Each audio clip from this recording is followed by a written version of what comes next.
Manusia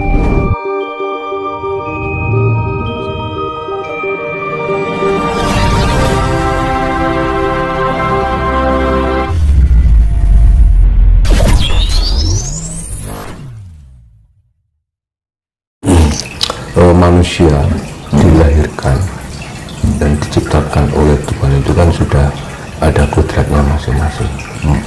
Jadi rezeki, jodoh, pati itu kan semuanya kan ada di tangan Tuhan, rahasia Tuhan. Untuk apa manusia menciptakan Tuhan? Tuhan menciptakan manusia dan hidup di dunia. Terus tujuan hidup sendiri itu untuk apa dan apa arti dari hidup itu sendiri, Mas? Monggo. Nah, gitu. Ya, pertama saya ucapkan terima kasih. Selamat pagi, Rahayu, Om Swastiastu. Untuk pertanyaan masalah ini Bapak Kanurip ya gitu. Oh, gimana? Ya, kenapa ya? Sebenarnya hidup kita sendiri, mungkin caranya agak. Sebenarnya hidup kita tuh sendiri, cuman temannya banyak, ya kan? Misalkan ini, kita hidup satu rumah, ya, punya nasib berbeda-beda, ya. Apa enak wong, ayo untuk rezeki bareng-bareng kan gak mungkin. Anak wong jenenge wong mati kencang gak rono, teman. Iya tak? Pastikan sendiri-sendiri, ya kan? Menungso winana ngudi berbawa sesok ono ing astane Gusti, ya kan? Jadi kita juga diberikan hak untuk berusaha. Dan untuk siapa ya? Untuk diri kita sendiri. Jangan dalam arti berserah berpasrah itu dalam arti kita tidak melakukan apa-apa. Kita juga melakukan apa-apa dalam arti apapun yang akan terjadi kita serahkan pada Sang Maha Pencipta, ya kan? Bahwa tujuannya apa hidup ini sebenarnya? Untuk pengabdian. Pengabdian kepada siapa? Kepada Sang Maha Pencipta. Kan gitu tujuan yang sebenarnya secara hakiki loh, ya kan?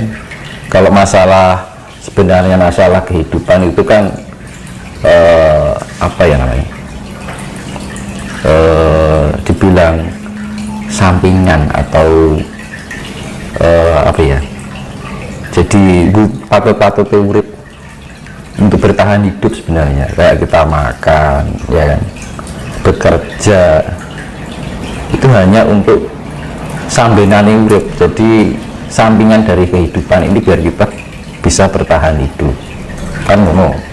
Tapi yang terjadi antara murka, hasrat dan keinginan nafsu dunia merajalela. Sekarang yang menjadi faktor utama kehancuran dunia apa? Karsa kan. Seharusnya karsa itu digunakan untuk mencukupi kehidupan kita, biar kita tidak kelaparan, butuh makan, karena kita punya raga, ya kan? Kalau di kehidupan, makanya raga itu sifatnya tidak abadi. Sifatnya yang materi itu kan tidak abadi. Kalau yang non materi sifatnya abadi. Yang non materi nggak usah makan aja nggak lapar, ya kan? Kita butuh energi karena terbentuk dari 4 unsur alam. Jadi ya makanya namanya nasib, jodoh, ya kita berusaha. Dalam arti berserah itu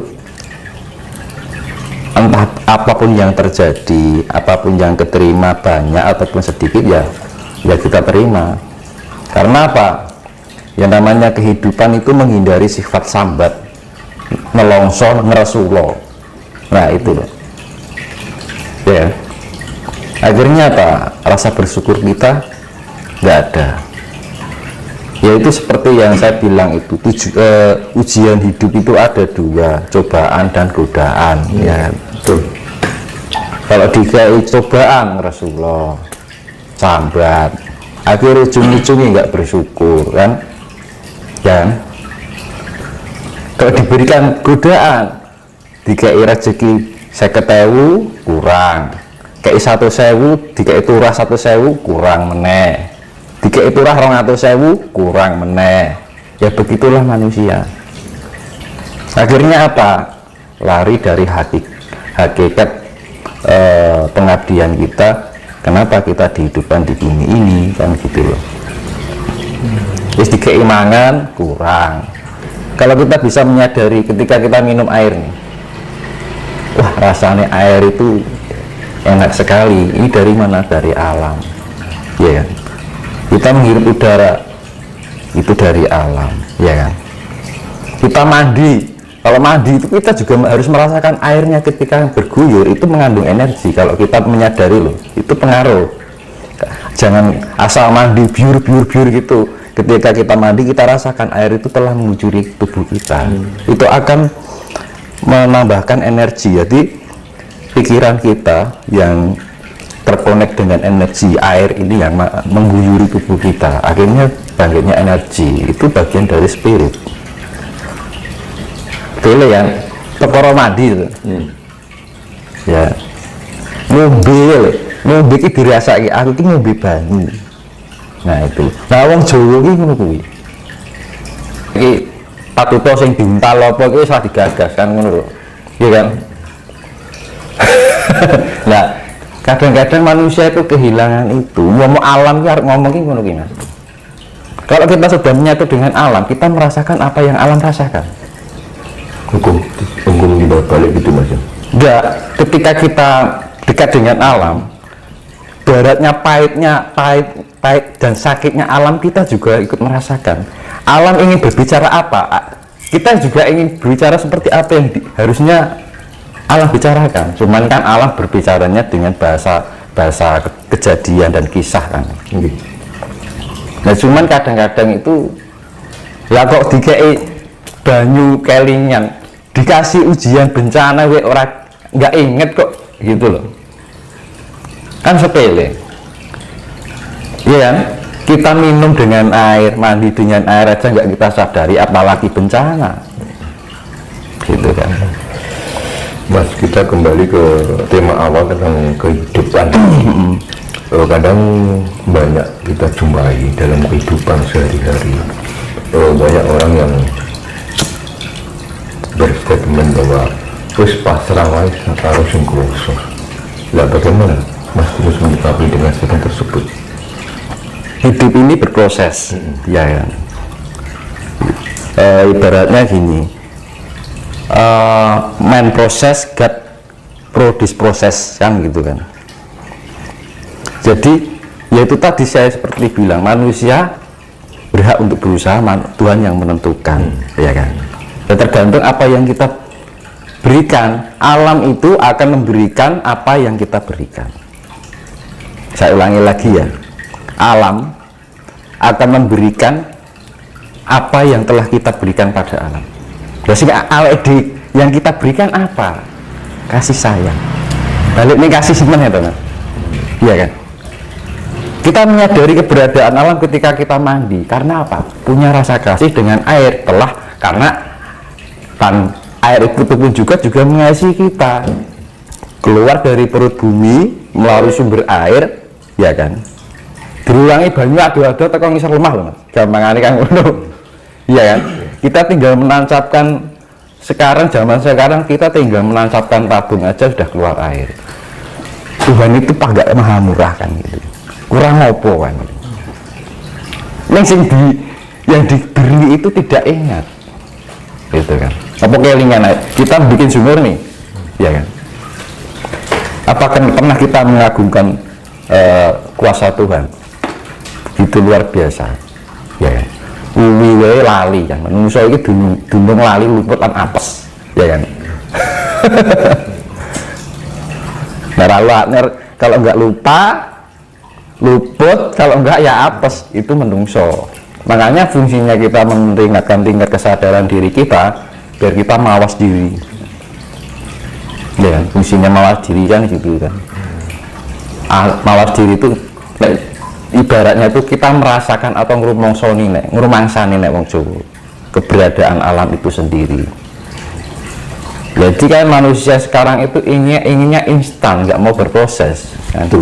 Karena apa? Berprosesnya hanya dilarikan atau diarahkan pada hal yang sifatnya keduniawian ya. Tapi untuk hal yang sifatnya pada ketuhanan kayaknya itu sesuatu hal yang aneh buat orang sekarang itu untuk mengenal Tuhan. Kan lucu kan, sama aja kan kita sudah melupakan asal usul kita ya kan. Kita berbicara tentang penyatuan dengan alam. Manusia jika mau hidupnya selamat itu harus bisa menyatu dengan alam. Seberapa besar efek bagi manusia jika manusia tersebut melupakan dan bahkan tidak menyatu dengan alam? Itu tadi seperti yang saya bilang dulu ya kan, ibaratnya ini sepeda pancal ontel itu, ini ada catnya ya, iya kan. Ketika dia berjalan di lelumpuran kan kotor nih ya kan.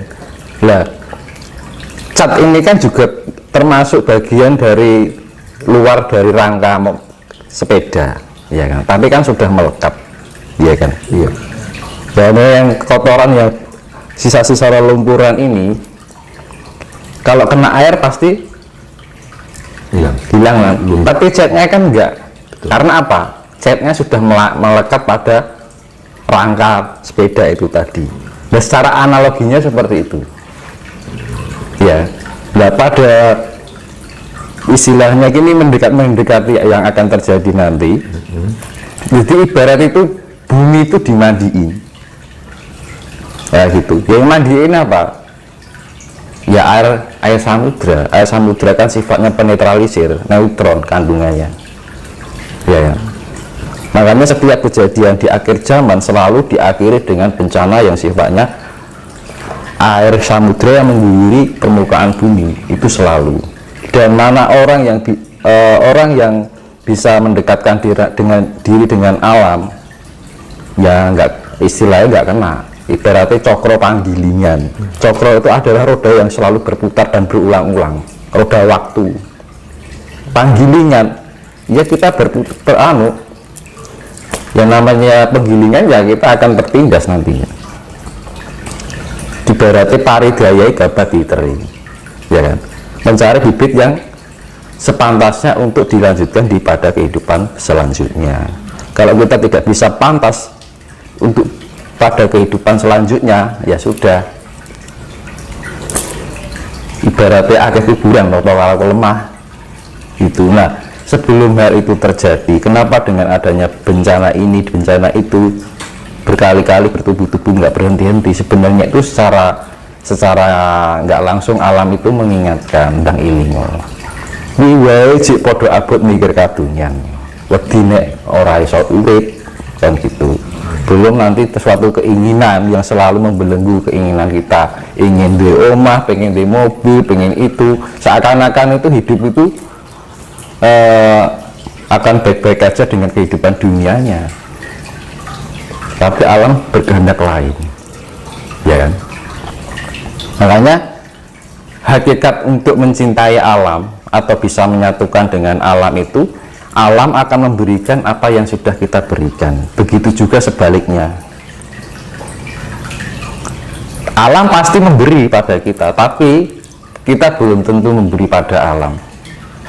Bijak.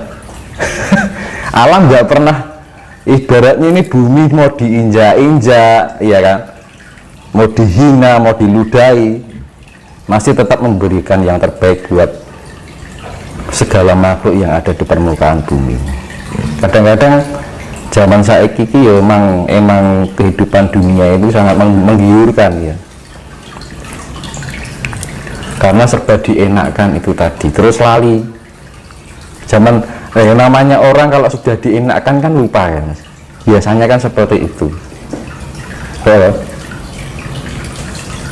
Orang kalau sudah enak kan lupa. Iya. Kita itu kurang dienakkan apa di bumi ini? Lah dipikir iso nyandang, iso duwe omah, iso tuku iso turun ning kasur. Bayangkan lulur kita dulu, apa nek kasur turun ning galer. Ya kan? Ibaratnya lulur kita itu memperjuangkan biar anak cucu kita itu nanti kelak hidup mendapatkan hidup yang layak.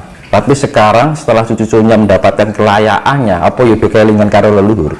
Kan enggak kan? Iya toh. Hal-hal sepele yang setiap hari kita lakukan dan kita sadari, akhirnya apa? Kita kelihatannya karmamu sedikit lama-lama menjadi gunung.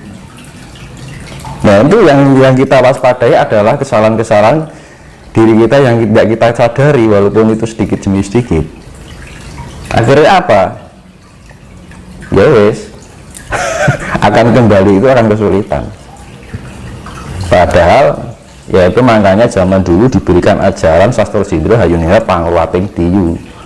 Biar apa manusia biar selalu ingat pada alamnya, biar selalu ingat pada Tuhannya untuk kembali pada Tuhannya, biar mengenal asal usulnya. Ya gitu kan. Dianalogikan gampangannya. Kita berangkat hidup itu seperti kita pergi ke pasar. Ya kan? Kita berangkat dari rumah, ya kan? Kita ke pasar yang di tempat. Kenapa saya analogikan pasar? Karena pasar itu beraneka ragam. Ada yang baik, ada yang jahat, ada yang merah, ada yang hijau, ada yang macam-macam, ya kan? Di dalam kehidupan pasar itu kita bertransaksi dalam kehidupan yang sifatnya tukar menukar, jual beli. Dan kita nggak lama-lama ke pasar, akhirnya kembali ke rumah. Analoginya hidup itu seperti itu. Ibaratnya seperti itu. Kita dari rumah pergi ke pasar, nggak lama-lama ke pasar pergi ke rumah lagi. Itu pun kalau itu ingat sama rumahnya, nenek kesasar, begitu. Makanya kita harus tahu